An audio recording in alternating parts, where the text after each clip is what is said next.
This is what you should know about pulley systems and cables, or this is what you probably don't know about pulley systems and cables.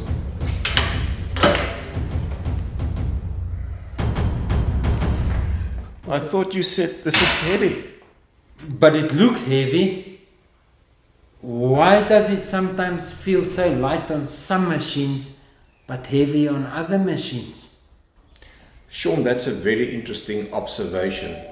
I think there is a must-know for our viewers about pulley machines like this, cable and pulley systems, that is not so obvious, and even worse, salespeople who sell these machines don't highlight this must-know to potential buyers. It can be very costly, it can cost you a lot of money, and you can also end up with a piece of equipment that does not meet your requirements. So let's get to work and just talk about the basics here. So here we've got what we call a DAP, or a dual adaptable pulley system. The principles are all the same. You've got your weight stack with your cable that runs across several pulleys, but I think the important point is you've got a load that you need to lift, and here on this rope I need to apply a downwards force in order to lift the weight stack. So I mean, that's all very basic. In between here is a lot of physics involved. It's all around moment arms, it's around pulley ratios. We're not going to get into all those technicalities and do all the calculations, but I think our takeaway is going to be the principles that are involved here. So I think the first thing, you've got your weight stack, and the stack actually goes up in increments. This specific one runs in 5 kilogram increments. Each weight block in that stack is 5 kgs, right? But it can also be in pounds, obviously. The issue with that is that is the actual weight. But that is not to say that that is the force, the downward force that you need to apply to actually lift that weight. And that's where the concept of the pulley ratio comes in. So you can do a mathematical calculation around this mechanical structure here to actually determine what force is required to lift the weight. If the so-called pulley ratio is a 1-to-1, that means that if you want to lift 50 kilograms on the stack, you need to apply just more than a 50 kilograms downward force here to lift it, a 1-to-1 ratio.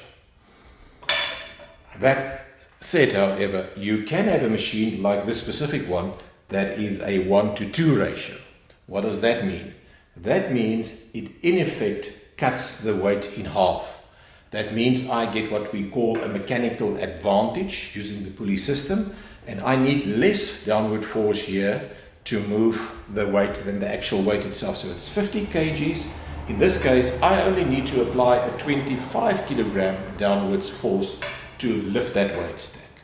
If we take that further, if you have a 1-to-4 ratio, you divide your weight into 4. You divide by 4, and that will give you your downward force that is required to lift the stack.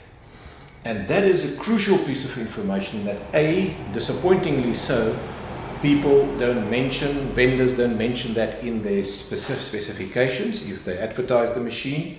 Neither do salesmen point this out to people, or hardly ever. That was my personal experience. What that unfortunately leads to is the following, is that you may buy a machine, the salesperson may tell you that you've got like 120 kilograms on the weight stack, you will never run out of weight or resistance, that will be enough for you. That were true if that was a 1-to-1 ratio on the machine. That means 120 kgs on the stack, you will require 120 kilogram downward force, as we explained. Unfortunately, if you didn't know that it was a 1-to-4 ratio and you've still got your 120 kg stack, effectively you got a 30 kilogram stack, because now you need only a quarter of the downward force to be able to lift the 120 kilogram weight stack. So that is linking up with your initial comment that you've actually experienced the machine to be much lighter than it really is. And the reason is the pulley ratio. So For any person who looks at it, it looks like you're lifting 120 kgs, although you're actually only applying a downward force of around 30 kilograms. Now that again can be disappointing and costly, because it's for heavy exercises like lat pull downs or seated rows, that is very problematic, because in those exercises you're typically very strong and then you need a 1-to-1 ratio. If you buy a 1-to-4 ratio machine and think you're going to do lat pull downs or low rows on that machine, you're going to run out of weight very, very quickly. And that can be costly. And that means it's the wrong machine for your application. That said, there is a place for these different ratios.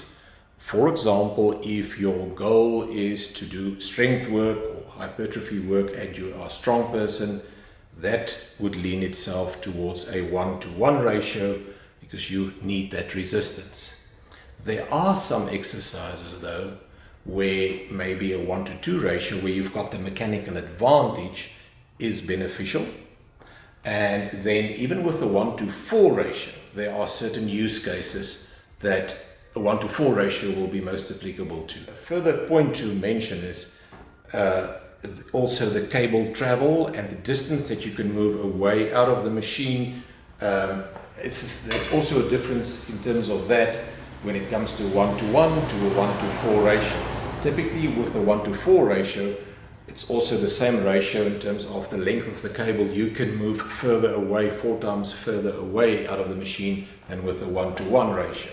So that means that for exercises like functional training, where you want to improve like a golf swing or a functional pattern for a specific sport, there you don't need that much resistance, so the 1-to-4 ratio would be very applicable. And also you need to be able to move further away from the structure of the machine so that you can actually practice the actual movement. So there are use cases where you actually require the 1-to-4, but the 1-to-4 is not the ratio you want for strength work. That's why in many machines, the multifunctional type machines, you would find that there would be one weight stack that's got a 1-to-1 ratio and maybe another one that's got a 1-to-2 or a 1-to-4, allowing you that flexibility. But it's very difficult to find it in one machine. There are many manufacturers out there that do offer machines that have got stacks with different ratios in one machine, but they are fairly hard to find. Typically you would then end up with a machine like this with a 1-to-2 ratio, but a separate pulley machine, cable machine, 1-to-1 ratio for your lat pull downs and low rows. And that is the challenge. Coming back to what we initially said, it's very important that if you buy a piece of equipment for home use for your home gym, that you exactly know what your requirements are, and make very sure that you ask these detailed questions to ensure that you've got a machine that will meet your requirements. I find it that most people end up with more than one piece to allow for that flexibility, although that said, there are a few machines that you can consider that have both these ratios in one machine. It's definitely something I was not aware of, so thanks for that information. I think that is definitely going to help going forward to know and understand the difference on the pulley ratios, so as not to make a costly mistake when doing a purchase on any of this type of equipment. Till next time, Think muscles.